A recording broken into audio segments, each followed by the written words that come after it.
नमस्कार, career news में स्वागत है। देखिए, इस वीडियो में हम बात करने जा रहे हैं प्रोफेसर, असिस्टेंट प्रोफेसर और एसोसिएट प्रोफेसर की वैकेंसी आई है। ये आई है आपको हरियाणा से। तो इसमें करना क्या, हमें टाइप करना है कुरुक्षेत्र यूनिवर्सिटी, है ना। तो देखिए यहाँ जैसे ये दिखा रहा है, इस पर भी अगर हम क्लिक करते हैं तो हम इसकी वेबसाइट पे जा सकते हैं। देखिए, कुरुक्षेत्र यूनिवर्सिटी की जो वेबसाइट है ये है www.kuk.ac.in।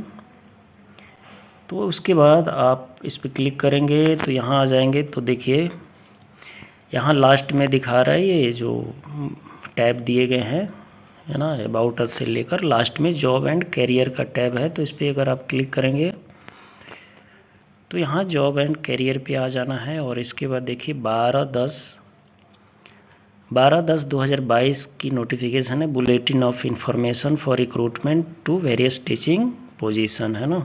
तो देखिए अप्लाई ऑनलाइन फॉर रिक्रूटमेंट, जब इस पर क्लिक करेंगे आप तो यहाँ से आपका रजिस्ट्रेशन के लिए खुल जाएगा, यानी आप एप्लीकेशन विंडो खुल जाएगा ऑनलाइन। और ये बुलेटिन है, तो ये पीडीएफ है, आप डाउनलोड करके इसको पढ़ लीजिएगा। तो आइए इसको देखते हैं कि कौन कौन से सब्जेक्ट में वैकेंसी है। देखिए, bulletin of information for recruitment to various teaching post. तो देखिए टेबल ऑफ कंटेंट है, employment notice, important date, bifurcation of post. तो इसमें देखिए ये डेट है, वो डेट दिया गया है, जो date of publication of advertisement 7 October. Online application जो स्टार्ट हुआ है वो 12 अक्टूबर 2022 को। और क्लोजिंग डेट जो होने वाला है 1 नवंबर 2022 इसका क्लोजिंग डेट है। तो आइए आगे देखते हैं। यहाँ पे देखिए असिस्टेंट प्रोफेसर की लेवल, एकेडमिक लेवल 10 के हिसाब से पेमेंट होने वाला है, यानी 57,700 से लेकर 1,82,400 विथ एंट्री पे लेवल। सब्जेक्ट वाइज मैट्रिक्स देख लेते हैं। देखिए ancient Indian history, cultural and archaeology में जो है जो पोस्ट आई है ये है आपको, एक पोस्ट पीडब्ल्यूबीडी के लिए है और एक पोस्ट जो है एससी के लिए है, ईएसपी के लिए, है ना। उसके बाद बायोटेक्नोलॉजी में एक पोस्ट है जनरल के लिए। उसके बाद बॉटनी में एक पोस्ट है जनरल की। अगर आपका कैटेगरी में पोस्ट नहीं है तो आप जनरल में अपना एप्लीकेशन डाल सकते हैं, जनरल सबके लिए ओपन होता है। उसके बाद इंग्लिश में आपको एक पोस्ट है पीडब्ल्यूडी के लिए। उसके बाद इकोनॉमिक्स में एक पोस्ट जनरल के लिए, इंग्लिश में एक पोस्ट है असिस्टेंट प्रोफेसर की एससी के लिए। एनवायरमेंटल साइंस में एक पोस्ट है इकोनॉमिक वीकर सेक्शन के लिए। फ्रेंच में एक वैकेंसी है आपको जनरल ईएसएम के लिए, है ना। जैपनीज़, अगर फॉरेन लैंग्वेज की बात करें तो फ्रेंच हमने देख लिया। जैपनीज़ में एक पोस्ट है एससी के लिए। उसके बाद स्पेनिश में एक पोस्ट है जनरल के लिए। ज्योग्राफी में एक पोस्ट है जनरल के लिए। होम साइंस में एक पोस्ट जा रहा है आपको एससी कैटेगरी के लिए। उसके बाद बायोटेक्नोलॉजी में एक पोस्ट है जनरल के लिए, है ना। इंटीग्रेटेड एंड ऑनर स्टडी में ये सारे सब्जेक्ट दिए गए हैं। उसके बाद कॉमर्स में जो है एक सीट जनरल के लिए। कंप्यूटर साइंस में एक सीट जो है बीसीए के लिए है। इकोनॉमिक्स में एक सीट जनरल के लिए है। एनवायरमेंटल स्टडी में एक सीट एससी के लिए है। मैथमेटिक्स में एक सीट जो है ये आपको जनरल के लिए है। उसके बाद म्यूज़िक में एक सीट है एससी के लिए। फ़िलासफ़ी में एक सीट है जनरल के लिए।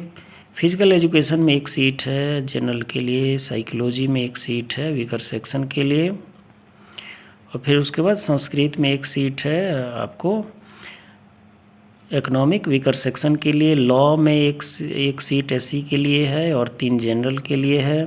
फिजिक्स में एक सीट जनरल के लिए है। उसके बाद साइकोलॉजी में एक सीट यहाँ जो है दिखा रहा है जनरल के लिए। कॉमर्स में एक सीट जनरल के लिए है। कंप्यूटर साइंस में एक सीट बीसीए के लिए है। टूरिज्म में एक सीट है जनरल के लिए। उसके बाद आता है आपको एसोसिएट प्रोफेसर की वैकेंसी के बारे में। देखिए उसके अलावा जो यहाँ एक पोस्ट के बारे में जो दिया गया एसएफएस के लिए, ये पोस्ट इकोनॉमिक वीकर सेक्शन के लिए है ना, इंस्टीट्यूट ऑफ लॉ में ये पोस्ट है। तो एसोसिएट प्रोफेसर की यहाँ डिटेल देखते हैं सब्जेक्ट वाइज और कैटेगरी वाइज। तो इसमें देखिए सब्जेक्ट जो है एंशिएंट इंडियन हिस्ट्री, है ना। एसोसिएट प्रोफेसर की हम बात कर रहे हैं अभी। कल्चरल एंड आर्कियोलॉजी में एक पोस्ट है जनरल के लिए। बॉटनी में 2 एसोसिएट प्रोफेसर की पोस्ट है इकोनॉमिक वीकर सेक्शन के लिए। केमिस्ट्री में अगर एसोसिएट प्रोफेसर की बात करें, एक इकोनॉमिक वीकर सेक्शन के लिए जा रहा है, एक बीसीबी के लिए जा रहा है, एक जनरल के लिए और एक एससी के लिए।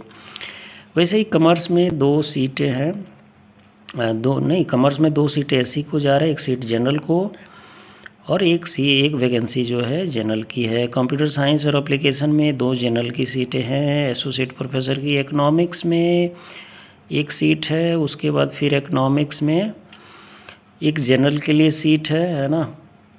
तो इसमें देखिए यहाँ पे डिपार्टमेंट का फ़र्क है ना, सब्जेक्ट अगर मैच कर रहे हैं तो डिपार्टमेंट अलग अलग है, तो इससे कंफ्यूज मत होइएगा, आप फिलअप कीजिएगा, है ना। एजुकेशन में जो है एक जनरल एससी का, इंग्लिश में एक बीसीए का है, मास कम्युनिकेशन में एक बीसीए के लिए है। वैसे ही लॉ में एसोसिएट प्रोफेसर की अगर बात करें, एक इकोनॉमिक वीकर सेक्शन की, एक पीडब्ल्यूबीडी के लिए है। लाइब्रेरी साइंस में एक जनरल की है, मैथमेटिक्स में एक जनरल की है। माइक्रोबायोलॉजी में एसोसिएट प्रोफेसर की एससी के लिए एक सीट है। फिलोसफी में एक जनरल की सीट है। फिजिक्स में एक जनरल की सीट है। पॉलिटिकल साइंस में एसोसिएट प्रोफेसर के लिए एक पोस्ट आई है।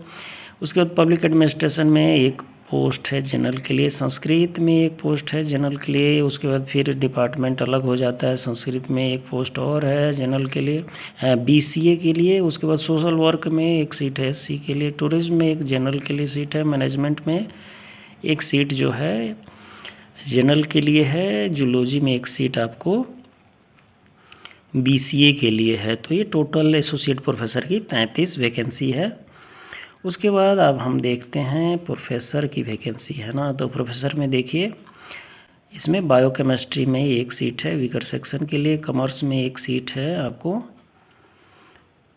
पीडब्ल्यूबीडी के लिए। कंप्यूटर साइंस एंड एप्लीकेशन में 1 सीट है जनरल के लिए। इकोनॉमिक्स में 1 प्रोफेसर की वैकेंसी है जनरल के लिए। प्रोफेसर की 1 सीट है इंग्लिश में एससी के लिए। वैसे ही प्रोफेसर की 1 वैकेंसी है जनरल की जियो फिजिक्स में। हिस्ट्री में 1 सीट है प्रोफेसर की जनरल के लिए। लॉ में 1 सीट है जनरल की। मैथमेटिक्स में 1 सीट है प्रोफेसर के लिए, जनरल कैटेगरी को जा रही है। उसके बाद फिजिक्स में 1 वैकेंसी है प्रोफेसर की जो जा रही है बीसीबी के लिए, है ना। संस्कृत में बीसीए की 1 पोजीशन है, और फिर स्टैटिस्टिक्स में 1 जनरल की सीट है। तो टोटल वैकेंसी जो है प्रोफेसर की 12 वैकेंसी है।